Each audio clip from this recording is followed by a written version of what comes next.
too. Still up there. I don't think you need to listen. I could. I'm done.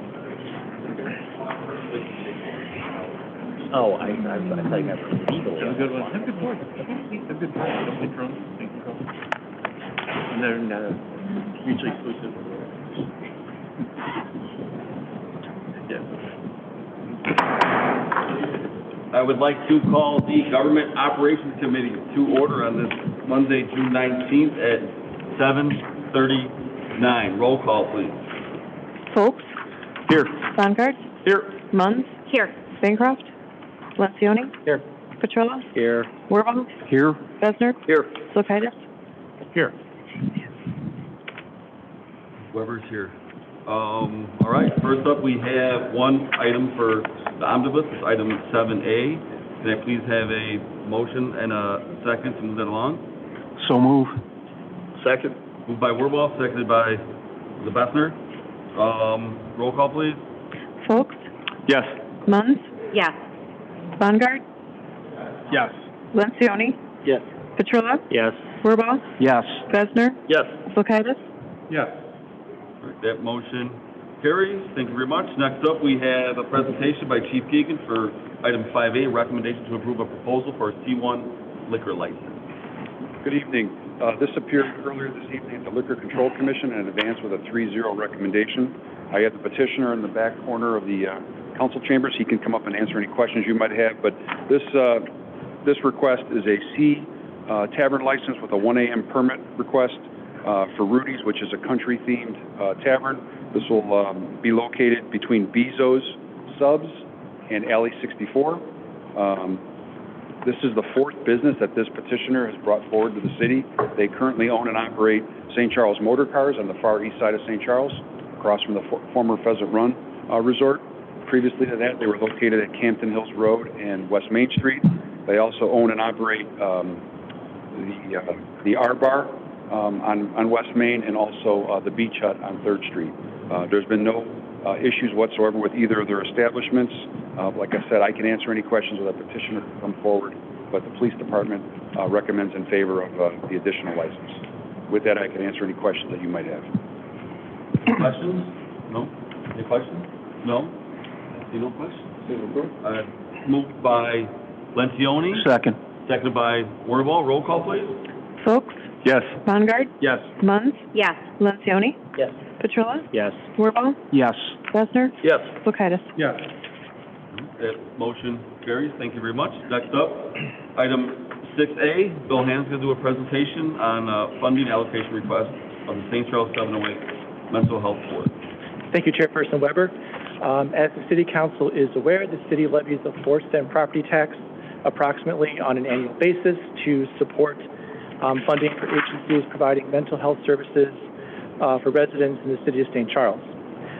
This year, the tax that is generated by that levy was approximately $634,000. These funds are allocated by the city's 708 Mental Health Board, which administers the funding application and recommendation of award process. So with that, I would like to introduce Kaylin Paremba, Chair of the 708 Mental Health Board. She will present the overall summary of the funding award recommendation, discuss the process, and answer any questions that the committee may have.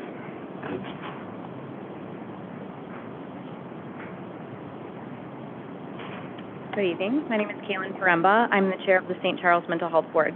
Thank you for the opportunity to speak with you this evening. I'm excited to present on behalf of the 708 Board our recommendation of approval of the funding allocation request for fiscal year 2023-2024. This year, in addition to the allocation, which I will present shortly, I'd like to highlight some of the other accomplishments our team has achieved. We have continued to fine-tune our application and rubric scoring process to objectively allocate funding to local agencies who share our vision and mission. Knowledge about the work that we do is spreading, as we had 3 new applicants this year. I'd like to thank the other board members for their willingness and commitment to serving our citizens. The board coordinates the funding request process, which includes a thorough and detailed application, presentation, priority discussion, and analysis of the data for allocation decisions for our 21 qualified agencies. Please see the attached listing in your packet for the specifics. The mission of our board is to serve residents of St. Charles by supporting and funding local, community-based, high-quality programs and services for the citizens with mental health needs, substance abuse needs, and developmental disabilities. This year resulted in $632,269 allocation for recommended funding. We had a total request of $841,514. In 2022, 4,081 St. Charles residents were served in programs funded through awards from the Mental Health Board. This represents approximately 12.4% of our population, down slightly from 14% in 2021. Our agency leaders, however, continue to see high volumes of need, and many of our organizations anticipate higher volumes of service as they bring on more staff to accommodate the high demand. I want to thank them today for their continued dedication and their ability to adapt to our citizens' needs post-pandemic.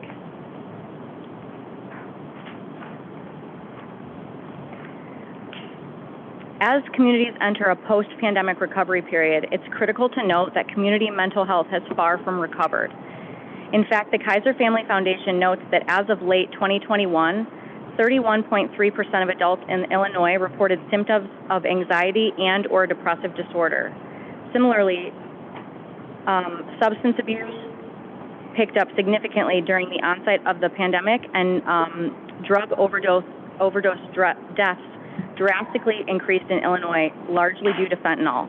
Locally, Kane County's Health Department Symposium 2022 identified mental health and substance abuse as the two leading health needs in this area.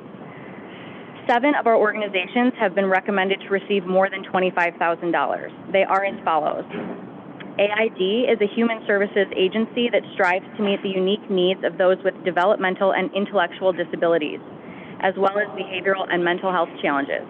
We recommend $37,942. CASA Kane County is a volunteer organization that serves the best interest of abused and neglected children from birth to age 21. They recruit, train, and supervise volunteers that serve as a child's court-appointed special advocate and guardian ad litem in the courts. We recommend $29,531. The City of St. Charles Police Department requested funding for their full-time social worker who is embedded in the department and provides recovery support to individuals with behavioral, mental, and developmental health challenges. We recommend $70,000. Ecker Center provides an array of outpatient mental health services, including crisis, psychiatry, and counseling services for adults, adolescents, and children. We recommend $88,848. Lazarus House is our homeless shelter serving persons who are homeless or at risk of homelessness, men, women, and children, all connected to the Tri-City area. We recommend $38,226. Lighthouse Recovery Center provides substance abuse recovery services and critical social services to individuals in St. Charles regardless of their ability to pay. We recommend $51,840. And Tri-City Family Services provides clients with psychiatric services, case management services, and crisis services to their clients 24/7. They treat adults, couples, families, adolescents, and children for counseling, family-based treatment for eating disorders, emotional wellness workshops, support groups, and employee assistance programs. We recommend $184,418. Do you have any questions for me or any of the agencies in attendance this evening? Go ahead, Ryan. Obviously, there's confidentiality and privacy, but is there any way to have an idea for these different groups and agencies, what percentage of the people that they help support and serve come from St. Charles versus other communities? Yes, actually, in their application process, they're required to share how many people they serve on an annual basis, but also they detail how many are actually from the City of St. Charles. So they give us those numbers in their application. Is it, I'm going to be careful, is that number on the rise? Absolutely. Yeah. Yeah. So that would Across be, the board. yeah, I mean, the assumption, right, is as numbers are going up, logically that's going up too. But, Absolutely. you know, that would be something that I'd be curious to see as well. Sure. Just, it's good to know. And I believe Sharon actually loaded all of the applications onto the private server. So if you did want to see that, it's question number 8 in the application. It talks about how many St. Charles residents are served by the organization. Thank you. Go ahead. Thank you for your presentation, appreciate it. So you said there were 3 new applicants? Okay, and are there any applicants that get denied for any reason if they? So there was one applicant that we decided not to fund this Okay. year. We encouraged them to apply again next year, but there were just, we ran into some areas where we felt it was lacking information that we needed to make a decision. Okay, thank you. Okay. No further questions. Who would like to make a motion? Move for By approval? Ryan, Second. seconded by Ryan. Roll call, please.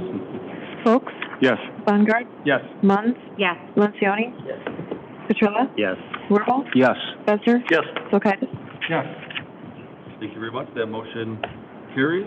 Now, we have no additional items from mayor, council, or staff, do we? No, seeing none. No executive session that I am aware of. I would like a motion and a second to adjourn. So move. Moved by Ryan, seconded by Petrilla. All those in favor say aye. Aye. Those opposed say nay. Motion carries. Thank you very much. This is adjourned. Tomorrow? No, tomorrow morning? Oh, I was saying, no Tuesday. I thought you said you're freezing. No, I am.